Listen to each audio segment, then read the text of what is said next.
আমাদেরকে সহযোগিতা করেছেন। আমি রিজি মহোদয়ের পক্ষ থেকে সবাইকে বিশেষ ধন্যবাদ জানাচ্ছি, বিশেষ করে ইপিজেড কর্তৃপক্ষ, তারপরে আমাদের সশস্ত্র বাহিনী, আর্মি, নেভি, এয়ারফোর্স,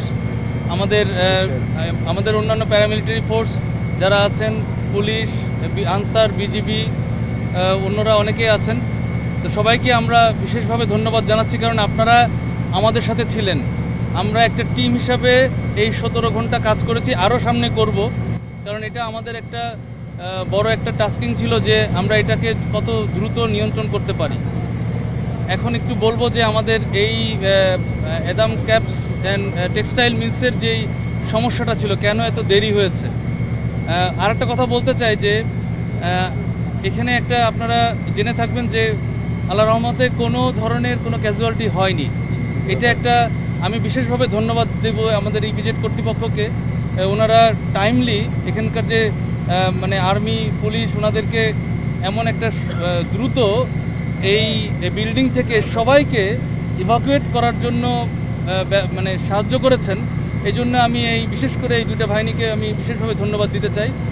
এনাদের এই ইভাকুয়েশনটা দ্রুত হওয়ার কারণেই এখন আমরা এই কথাটা বলতে পারছি যে আমাদের কোনো ক্যাজুয়ালিটি নাই। এটা একটা আমাদের জন্য একটা বিশাল পাওয়া। যদিও আমরা সিরিজ অফ ঘটনা দেখতে পাচ্ছি, এই অগ্নিকাণ্ড, যদিও আমরা এটা কখনোই আমাদের কাম্য না, তারপরেও আমরা মৃত্যুর মিছিল আমরা দেখতে পাচ্ছি।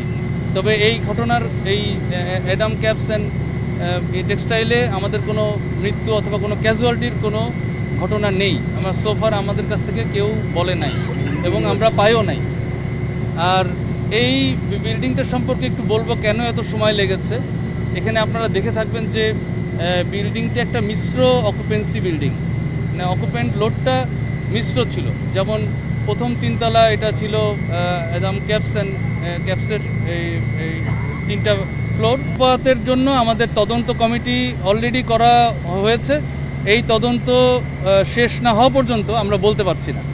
তবে অন্যান্য সংস্থা হয়তো তাদের নির্ধারিত তদন্ত কমিটি করবেন। তবে আমাদেরটা আমরা তদন্ত করা হলে আমরা ক্লিয়ার বলতে পারবো যে আসলে আগুনের সূত্রপাতটা কোথায়। ভাই, আপনার নাম এবং পদবি একটু বলেন। আমাদের সদস্য 5 সদস্যের তদন্ত কমিটি। এটা আমরা 15 কার্য দিবস পরে আমরা এটা দিতে পারবো।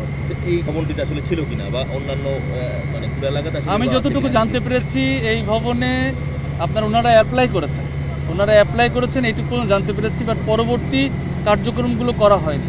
অ্যাপ্লাই করলে তো ওনাদের ডিজাইন জমা দিতে হয়, তারপরে আমাদের একটা পরিদর্শন কমিটি হয়, পরিদর্শন করে ওনাদের ডিজাইনের সাথে এটা আপনার সামঞ্জস্যতা দেখা হয়, যাচাই বাছাই করা হয়, করে তারপরে ফাইনালি এটা আপনার এনওসি দেওয়া হয়।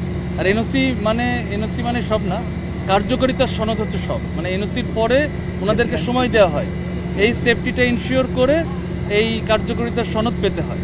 এবং কার্যকারিতার সনদ আবার দেখা হয় যে এই ফায়ার সেফটি প্ল্যানের এনওসি যে এই সেফটির বর্ণনাগুলো দেওয়া আছে এটার সাথে আপনার বাস্তবে আপনি করেছেন কি, এটা দেখার পরে যখন আপনি কার্যকারিতার সনদ পেলেন, মানে আপনার বুঝতে হবে যে আপনি নিরাপদ, মানে এরকম বড় ধরনের কোনো দুর্ঘটনা ঘটবে।